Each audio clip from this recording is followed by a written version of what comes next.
Hello my friends and welcome to the channel for another Escape from Tarkov video.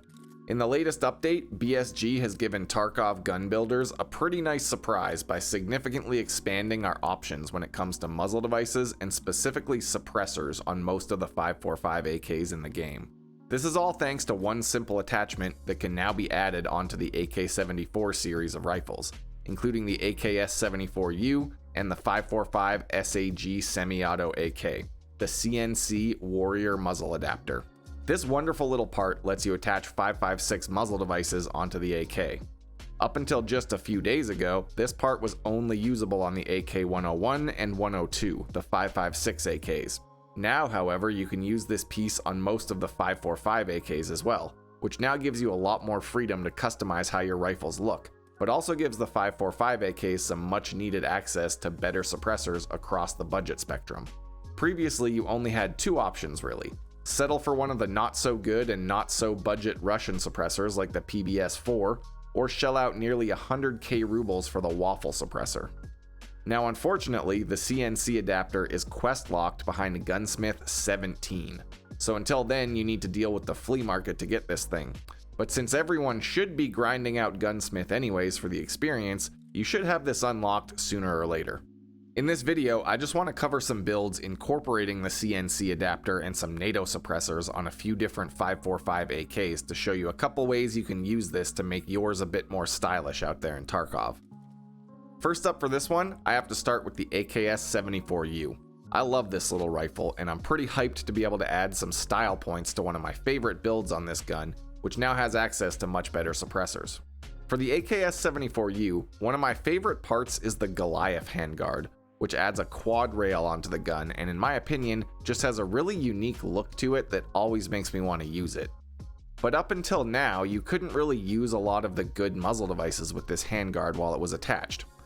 Now though, thanks to the update, you can slap the CNC adapter onto the muzzle and then use the KAC QDC flash hider and the NT4 suppressor along with this handguard. This has better overall stats than the other options you could use before, and it has a pretty reasonable overall price as well. And maybe most importantly, now you can get an FDE suppressor onto this build for the all-important style points. Next I add on a Magpul RVG foregrip, the WMX 200 flashlight, and the Tapco SAW style pistol grip, all in FDE. For the stock, I'm using the Zenit PT1 Classica stock, which you can now upgrade with the GP25 recoil pad for extra stats, matching the best in slot part here for stats while also being cheaper. Finally, I also add the Pilgrim dust cover so I can get a sight rail, and then on this particular example, I'm using the TAN EXPS3 holographic sight just for the style points, but honestly this thing's too expensive on the market, so I recommend just using a non-price gouged sight of your choice. While this setup might not be any more meta than it was before the update, the extra cool factor is statistically proven to improve your raid experience by at least 69%. Next up, I want to go over how I've been building out my full-size AK-74 rifles to take a bipod and make full use of the ultimate recoil reduction attachment in the .15 patch. I think a lot of people are still yet to discover how amazing the bipods are in Tarkov, but after using them for a few days, I'm trying to include them on most of my builds that are capable of long-range shots.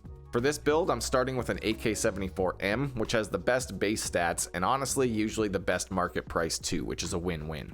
First up, I'm adding the CNC Warrior adapter, and then on this one, I'm going up the budget spectrum a little bit and adding on the Thunderbeast 223 muzzle brake and the Thunderbeast Ultra 5 suppressor.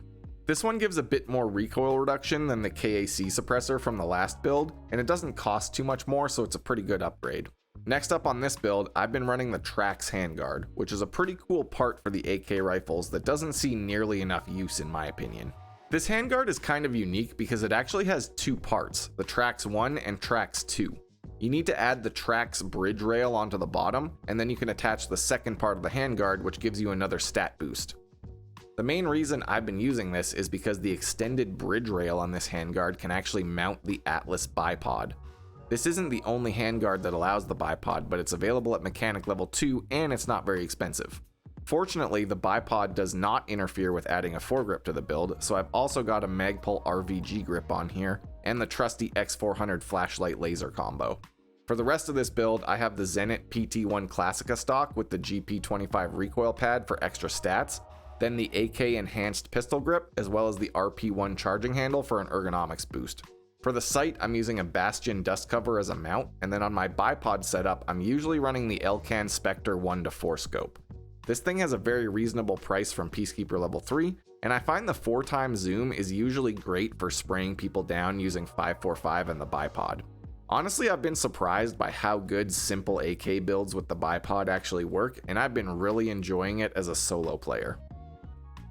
Now let's take a look at another Tan Man build with the AK-105. I've always thought the 105 just has a really tactical look to it when kitted out with some parts and a suppressor, but now we can go that one step further by using 5.56 suppressors instead of the bulky Russian ones that we were stuck with before. Once again, the first part on here is the CNC Warrior adapter. And then for this build, I'm running it with the Surefire SF3P muzzle device and the Surefire SOCOM RC2 suppressor. I think the slightly shorter length of this one matches up with the AK-105 perfectly, and it fits really well with the Magpul MOE AK handguard. I've also got the Tan RVG foregrip on this one and the WMX 200 weapon light as well, which drips out the entire front of the build in some cool Tan Man furniture. Next up, I'm running the AK-12 buffer tube adapter on this build so I can add M4 style stocks, and on this one I'm using the FDE version of the Chris DS150 stock. I've also got the tan version of the Tapco saw style grip and an RP1 charging handle for a nice little ergonomics boost. Finally, I've got the Bastion dust cover on here and a Delta Point reflex sight as one of my favorite low profile red dot sights. Overall, I don't think this change to allow the CNC adapter on 545 AKs is gonna make or break any of them as a meta pick. The waffle suppressor is still best in slot if money isn't an issue for you, and the RRD4C compensator is still the best budget option if you're okay with running your gun loud. I would also say that with this change, I think BSG should seriously reconsider locking this item behind 17 gunsmith tasks, or at the very least add in a cost-effective barter trade for a simple item like a pack of smokes or something simple for people to get. The CNC adapter gives 545 AKs access to a lot of things that can help mid-range builds, and it lets them make good use of suppressors before players have access to bigger and better solutions. And mostly, I think the people who are going to be happiest about this change are people like me who build guns in Tarkov for the cool factor, or people who just prefer better ergonomics and therefore don't want to use the Russian suppressors. In any case though, I think this is a cool change, and I have few complaints about it. What do you think? Will you be checking out some of these new possibilities for the 545 AKs, or will you just be sticking to the old ways and slapping the waffle on everything? Thanks for checking out the video. I've got a link to my Twitch stream in the description if you want to come check out some Tarkov gameplay live. And until next time, stay safe in Tarkov City, everyone.